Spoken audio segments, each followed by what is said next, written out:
The wind howled through the towering pines, sweeping snow across the lonely cabin deep in the Montana woods. Inside, a man named Elias Crow sat by the flickering fire, the only sound in his small world the crackle of burning logs and the rhythmic ticking of an old clock. He had lived alone for 7 winters, ever since the night his wife and unborn child were lost to a fever that tore through their small logging town.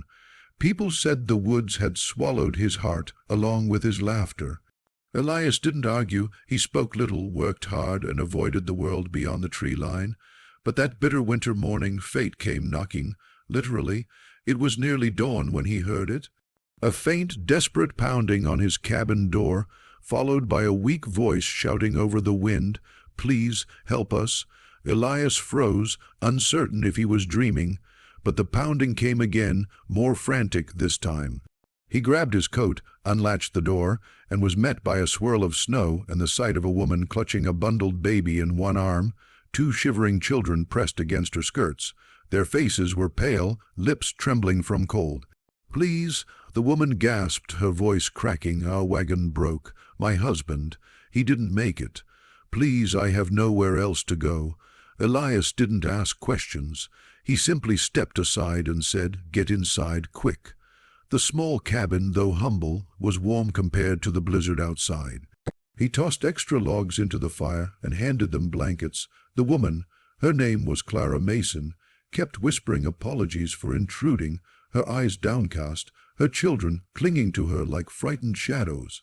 Elias gave her water, then stew, then silence, because he understood that sometimes silence was the kindest thing to offer. That night, while the storm roared outside, Elias sat across from the widow and her children, studying them in the flickering light. The eldest boy, maybe 12, had the hard look of someone who'd seen too much too young. The little girl, around 7, kept glancing around the cabin as if afraid it might disappear, and the baby slept soundly in Clara's arms, blissfully unaware of the world's cruelty. When the fire dimmed, Elias finally spoke.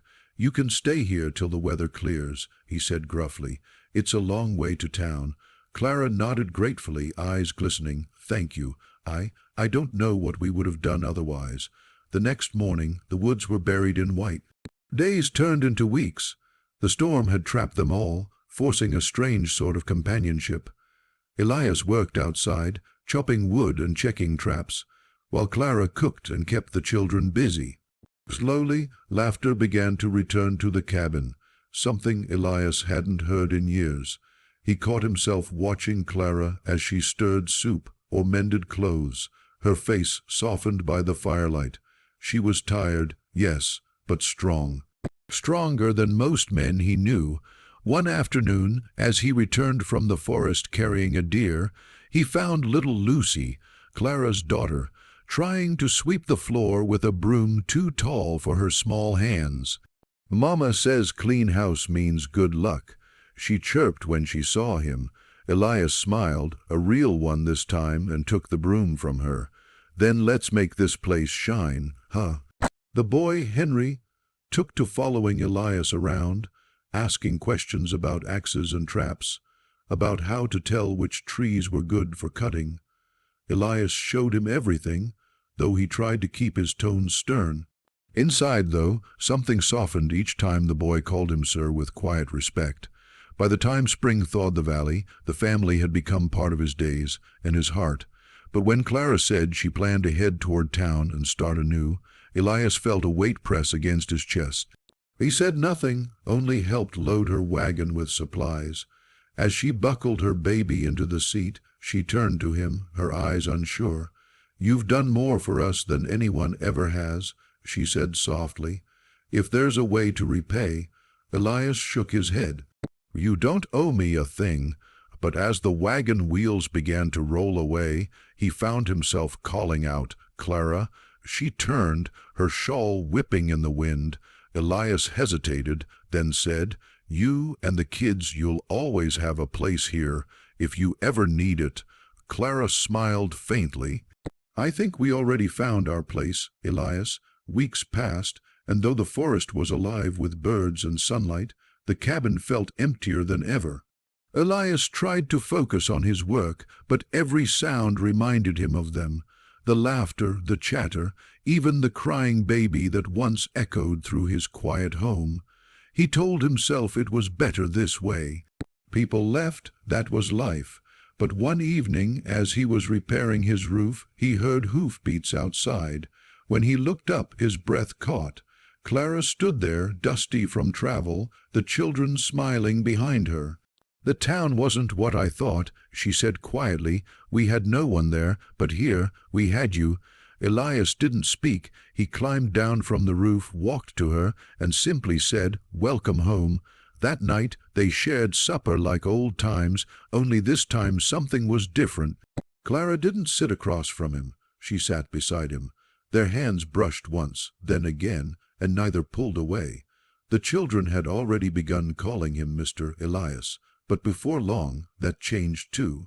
Henry started calling him Pa without even thinking, and Lucy followed suit.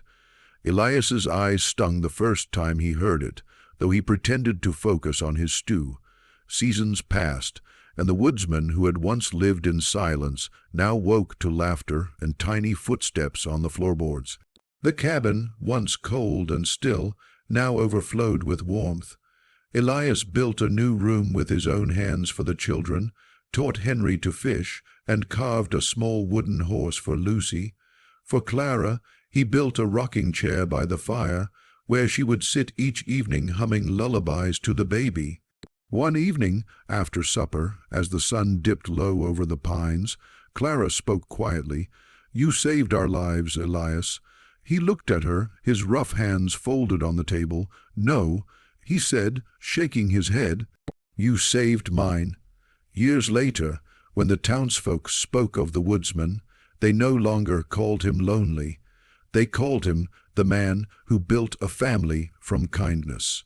And if you passed through the valley on a warm evening, you could hear laughter drifting from the cabin by the creek, proof that sometimes love doesn't arrive with grand gestures or promises, but with a knock on the door in the middle of a storm. Because in the heart of those quiet woods, a widowed mother found a home, 3 children found a father, and a broken man learned to live again. And though Elias Crow never said the words aloud, everyone who knew him could see it. That lonely woodsman had finally found what he'd been missing all along, a family forever.